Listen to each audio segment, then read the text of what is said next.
Este capítulo lleva como título concursos.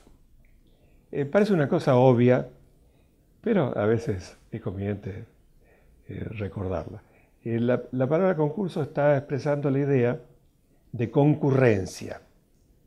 O sea, cuando hay un concurso de belleza, bueno, aparecen varias niñas jóvenes y bonitas aspirando a un premio y todas concurren para aspirar al premio. En este caso, obviamente, se trata de delitos. La concurrencia es de otra índole. Pero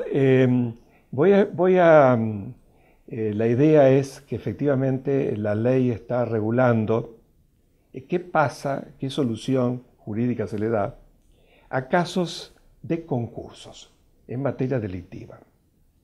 Y hay unas categorías que voy a explicar ahora. La primera de ellas se le llama en doctrina concurso aparente. La palabra aparente, como su significado lo está indicando, es que no hay un real concurso. No hay un real concurso de tipos penales o de leyes penales. El concurso es aparente. En nuestra ley, actualmente el código vigente en el momento que estoy grabando esta charla, o sea, en junio de 2014, en este momento nuestro código penal no tiene ninguna disposición sobre concurso aparente. El concurso aparente es una creación de tipo doctrinario que tiene aplicación en el orden jurisprudencial.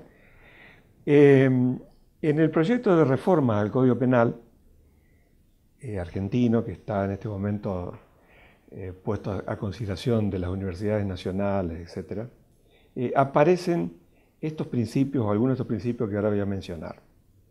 El acierto o no de ponerlo, bueno, queda a criterio de los autores del proyecto de reforma. Pero voy a explicar los temas tal cual se explican, se desarrollan también en las clases a nuestros alumnos. Un principio es el principio de especialidad. Quiere decir que hay tipos penales, son tan variados los tipos penales, tan variados los delitos, son tantos los delitos que tiene el libro segundo del Código y las leyes penales especiales, que muchas veces aparecen coincidencias. Entonces, hay relación de especialidad, y la relación de especialidad significa que cuando aparece una característica particular en un tipo penal, que es una característica que lo identifica, tiene que aplicarse ese tipo penal. O sea, la ley especial en este caso deroga la ley general. Para darle un ejemplo que es el más frecuente. Si nuestro Código Penal tiene en el título de los delitos contra las personas, tiene homicidio, homicidio simple o básico, es el tipo general. El que matare a otro, y continúa diciendo la ley, si no se aplicase otra disposición del código. Bueno, el que matase a otro, tipo básico. Y tiene tipos agravados. Quiere decir que supongamos, el parricidio, el matar al padre, es un tipo agravado. En el Código Penal, el homicidio básico tiene pena de reclusión o prisión de 8 a 25 años, y el tipo agravado, o sea, el homicidio, en este caso el parricidio, tiene pena de reclusión o prisión perpetuas. Obviamente tiene importancia saber qué tipo se va a aplicar, si uno u otro. Entonces, si se dan todas las características y están todas las condiciones dadas, toda la prueba, digamos, del hecho, que hagan que se aplique el tipo especial, ese tipo especial desplaza al tipo general. La calificación que le dé el juez, en definitiva del asunto, va a ser homicidio calificado y no homicidio simple. Hay una relación que se llama de alternatividad. Alternatividad, alter significa otro. En este caso está implicando que un tipo penal desplaza al otro porque no son compatibles. Esto más o menos en términos generales. Habría que ver cada figura legal para ver la compatibilidad o no de la figura. Pero uno piensa, por ejemplo, que hay un hecho de libramiento de cheques sin provisión de fondo y la misma ley está indicando que si se da que este delito, este tipo penal, no se aplicará si concurren algunas de las circunstancias de la estafa. Bueno, hay otro principio que se llama subsidiariedad, que es que si hay una figura penal que dice expresamente que la pena que está previendo se aplicará siempre que no sea el hecho no encuadre en otro delito con pena más grave, se aplicará esa pena. Por ejemplo, en el caso de violación de domicilio, lo dice expresamente la ley. El delito de violación de domicilio significa el ingreso no permitido a una morada o casa de negocio ajena. Pero si en el curso de la violación de domicilio, el que ingresa al domicilio lo hace para robar, para matar, para cometer un delito contra la integridad sexual, etc., esos tipos penales son los aplicables y queda subsidiariamente como figura, digamos, para las situaciones en que no se dan esas circunstancias, el tipo y la pena del delito de 150, artículo 150 del Código Penal sobre la violación de domicilio. Por último, la consunción significa que hay hechos de tal naturaleza que el resultado más grave va consumiendo la penalidad de los delitos precedentes. Por ejemplo, en la tentativa. La tentativa tiene un delito de por sí. O sea, si el hecho queda en grado de tentativa, tiene pena el que lo ejecuta. Pero si el delito se consuma, bueno, el delito consumado, con su propia pena, a su vez, en una redundancia, consume o absorbe la pena de la tentativa. Voy a referirme ahora al concurso ideal. Nuestro código dice que será punido con la pena del delito máximo cuando un individuo con su acción infrinja varias normas legales. En realidad no dice con su acción, dice con un solo hecho que a su vez se despliegue en varias normas penales. Y tiene importancia la corrección que hice en mi propio discurso con respecto a hecho y acción, porque hay una duda relacionada con esta circunstancia. La palabra hecho, tal cual yo lo entiendo, comprende un hecho punible, o sea, un hecho del proceso, como dice el artículo 18 de la Constitución, que a su vez ese único hecho se despliega en varias infracciones penales. Sobre esto también hay dudas y hay distintas teorías y doctrinas sobre cómo se interpreta justamente este precepto, cómo se interpreta la palabra hecho. Tiene mucha importancia porque en ese caso se aplica una sola pena, la del delito mayor, y si en lugar de ser un solo hecho se entiende que son varios hechos, que son hechos independientes, las penas se suman. Acá también sería la oportunidad de dar un ejemplo, y bueno, voy a dar mi propia idea sobre este tema. Es una cuestión debatida y yo le llamo el caso del veneno en la sopera. Me imagino siempre, veneno en la sopera hoy no sería otra forma más rápida de matar, es muy difícil que esto se dé en estas circunstancias. Pero me imagino ubicándome en la época del Renacimiento italiano, o sea, un palacio italiano, y un sirviente que se aproxima a la mesa donde están comiendo 10 comensales y les sirve a cada uno de ellos sopa envenenada. Entonces, todos mueren naturalmente. La cuestión clave es cómo se califica un hecho de esta naturaleza. Hay autores muy importantes de nuestra doctrina nacional que dicen que esto es un concurso ideal.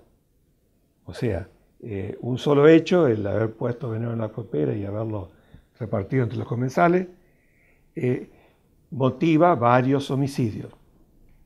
Yo tengo una idea distinta a esta. Yo creo que no se trata de un hecho, un solo hecho, y no es un caso de concurso ideal, sino a mi juicio es un caso de concurso real. ¿Por qué?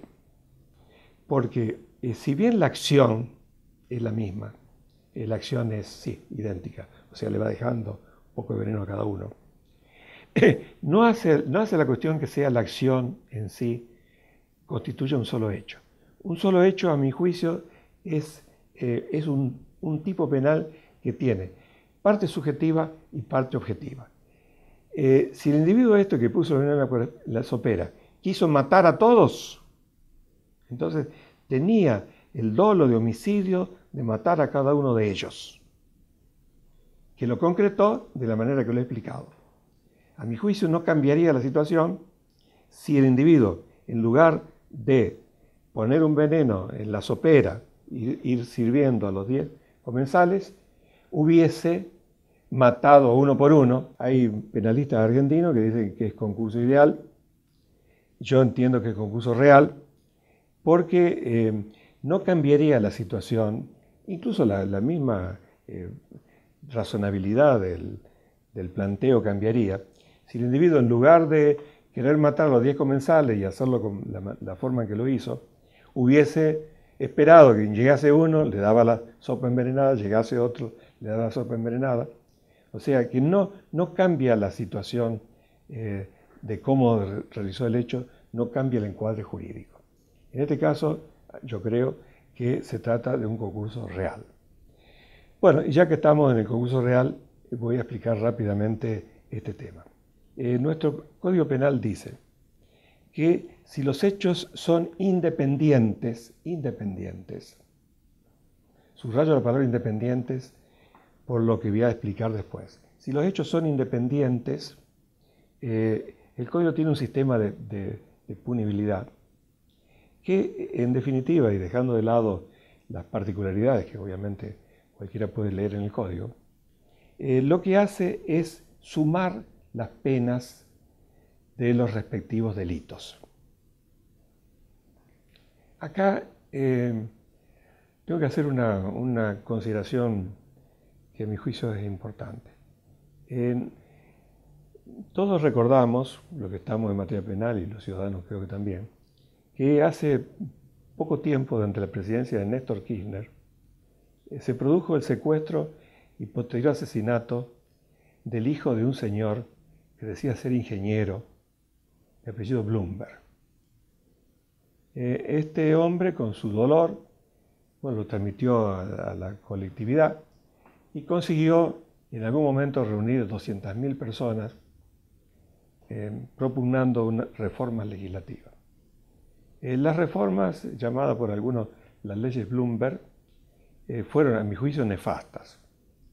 Y una de las características que acá se da es justamente en este tema. Porque, como dije recién, el Código decía que efectivamente se sumirían las penas, pero no se podía exceder el máximo de la pena de que se tratase. Con las leyes Bloomberg se modificó el Código Penal y se dice ahora que podría eventualmente castigarse a alguien hasta 50 años de pena privativa de libertad. Con lo cual, no solamente a mi juicio es inconstitucional el precepto, porque viola el principio de proporcionalidad de la pena, sino que puede llegar a consecuencias realmente nefastas. Porque alguien puede estar condenado por varios hechos independientes, pero no de gran magnitud. No tan graves como para merecer una pena tan extensa. Y recuerdo en este momento que una vez me exhibieron una filmación que se hizo de un preso español que perdió la memoria de los años en que se encuentra, creo que está todavía preso. Era notable porque se filmó la celda del hombre y en la celda tenía fotografías de toda la época que había pasado ya en prisión. Las circunstancias políticas, Franco, toda la caída del régimen de la dictadura falangista, etc. Y por supuesto toda la evolución de su familia. Y el individuo estaba en prisión sin haber cometido ningún delito muy grave. Bueno, confío que haya una reforma del Código Penal y se vuelva a la racionalidad. Lo importante, creo, para distinguir el concurso real del otro tema con el que voy a finalizar esta grabación de este capítulo, es el delito continuado. Nuestro código no tiene ninguna disposición sobre el delito continuado. En alguna norma habla del delito continuo, pero no hay ninguna regulación sobre el delito continuado. Y también hay que hacer una referencia histórica a esto, porque esta idea del delito continuado nació en la época medieval y no sé si exactamente es la referencia exacta a lo que voy a decir, pero bueno. En el Rastro de Madrid, que es un mercado que todavía existe, un mercado popular donde se venden incluso antigüedades, ropa, etc. En el Rastro de Madrid, en aquella época estaba castigado con la pena de muerte, incluso los delitos que hoy serían leves, o sea, delitos de daños menores, hurtos menores, y hasta besar a una mujer sin su consentimiento estaba sometido a la pena de muerte. Bueno, a raíz de esta crueldad, alguien se imaginó desarrollar la teoría del delito continuado. La clave para interpretarlo en nuestro régimen legal, que no tiene nada sobre esto, es la palabra independiente que figura en el artículo 55 del Código Penal. O sea, cuando los hechos son independientes, hay concurso real. Cuando los hechos son dependientes, la interpretación es a contrario sensu, no hay concurso real, sino en su caso delito continuado. O sea,